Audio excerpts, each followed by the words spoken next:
परभणी जिल्हा परिषदेवर महायुतीचे वर्चस्व, लता वाकळे अध्यक्ष तर श्रीकांत विटेकर उपाध्यक्षपदी बिनविरोध. परभणी, मार्च 18. परभणी जिल्हा परिषदेच्या रिक्त असलेल्या अध्यक्ष आणि उपाध्यक्ष पदाचा तिढा अखेर सुटला असून महायुतीने आपले वर्चस्व सिद्ध केले आहे. अध्यक्षपदी भारतीय जनता पक्षाच्या लता विजय वाकळे, सावंगी महा गट तर उपाध्यक्षपदी राष्ट्रवादी काँग्रेसचे श्रीकांत विटेकर यांची बिनविरोध निवड झाली आहे. निवडीचे ठळक मुद्दे. राजकीय समीकरण. भाजपा प्रदेशाध्यक्ष रवींद्र चव्हाण आणि राष्ट्रवादीचे प्रदेशाध्यक्ष सुनील तटकरे यांच्या सूचनेनुसार महायुतीने एकत्रित निवडणूक लढवली. प्रक्रिया. जिल्हा परिषद सभागृहात पीठासीन अधिकारी शोभा जाधव यांच्या उपस्थितीत विशेष बैठक पार पडली.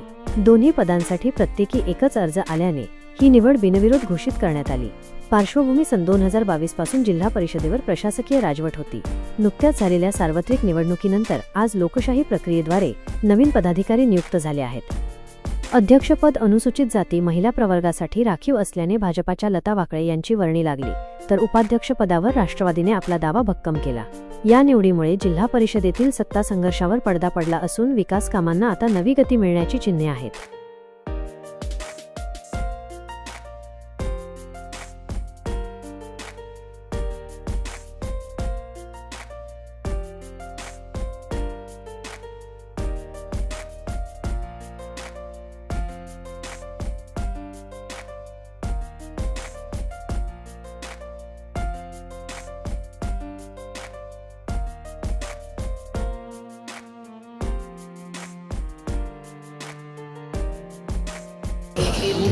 जनतेने भाजपच्या बाजूने कॉल दिला होता आणि म्हणून भारतीय जनता पार्टीच्या जिल्हा परिषदेचे अध्यक्ष म्हणून आमच्या लताताई वाकळे यांना या ठिकाणी संधी.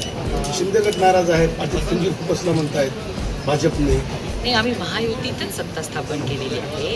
कारण की कालच आमच्या प्रदेशाध्यक्षांनी सुद्धा सांगितलं, सर्वात जास्ती संख्याबळ भाजपचा असल्यामुळे अध्यक्षपद भाजपकडे, नंतर नंबर 2चा पक्ष जिल्ह्यामध्ये राष्ट्रवादी असल्यामुळे उपाध्यक्षपद राष्ट्रवादीकडे आणि नंबर 3चा पक्ष शिवसेना असल्यामुळे एक सभापतीपद त्यांना देणार. अशा पद्धतीची महायुतीची सत्ता आम्ही इथे स्थापन करणार असा निर्णय झाला होता.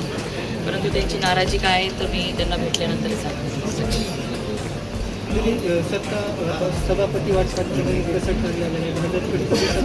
ते आता नंतर ठरेल, कारण आणखी 8-15 दिवसाचा वेळ असतो त्यासाठी. ते नंतर अनेक वर्षापासून प्रशासक होतं, आता काय प्रायोरिटीज असणार? कामे पहिल्यांदा भाजपच्या हाती सत्ता आली जिल्हा परिषदची. बघा, दर्जेदार शिक्षण, आरोग्याच्या सुविधा आणि गावाच्या सगळ्याच सुविधा ह्या चांगल्या पद्धतीने शेवटच्या घटकापर्यंत पोहोचवणं हे आमची प्राथमिकता आहे. शिवसेना मोठ्या प्रमाणात नाराज झाली आहे.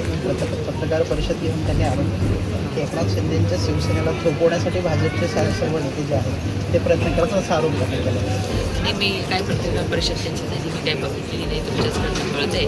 परंतु ते आम्ही सगळे सोबत होतो आणि कशामुळे ते नाराज झाले हे मी बघतो. त्यांचं म्हणणं असं की अध्यक्षपद आम्हाला मिळणार होतं आणि आमची सत्ता येऊ नये म्हणून भाजपने हे सगळं राजकारण केलं. बघा, परभणी जिल्ह्यातील जनतेने भाजपच्या बाजूने कौल दिलेला आहे. 54पैकी 24 जागा ह्या भाजपच्या आलेल्या आहेत. राज्यामध्ये महायुतीचं सरकार आहे आणि नेतृत्वाने एकत्रित बसून ठरवलं की जिल्हा परिषदमध्ये महायुतीचं सरकार स्थापन करायचं. त्यामुळे असा धोका वगैरे काही दिलेला नाही. महानगरपालिका निवडणुकीच्या वेळेसही भाजपने शिवसेनासोबत युती करण्याचं ठरवलं होतं, पण त्यावेळेसही आम्हाला फसवलं असं काय काय कारण झाले या सगळ्याची जाणीव आपल्या सगळ्यांना आहे. त्यामुळे त्यावेळेस काही मी इथे बोलू इच्छिते. देवापासून माझ्यासारख्या सामान्य स्त्रीला संधी दिल्याबद्दल मी त्यांची आभारी आहे.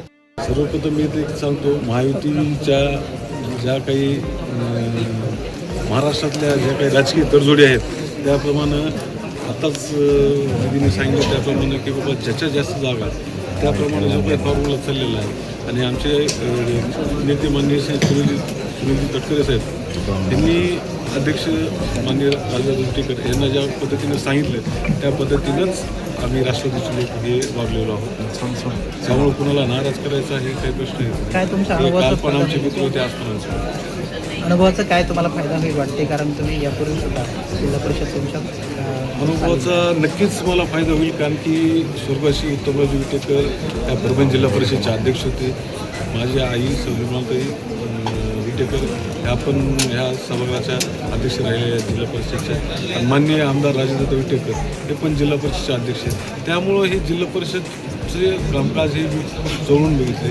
त्यामुळे नक्कीच त्याचा फायदा मला होईल. या सभागृहातल्या सर्व सदस्यांना मी फायदा करून म्हणजे त्याची मदत होईल आणि ह्या ग्रामीण भागातला जो काही विकास आहे आणखीन सर्वांच्या महायुतीच्या नेत्याच्या आशीर्वादानं आणखीन सर्व काही जिल्हा परिषदेच्या ज्या काही योजना आहेत त्या ग्रामीण भागापर्यंत मी पुरवायचा पुरेपूर मी प्रयत्न करेन.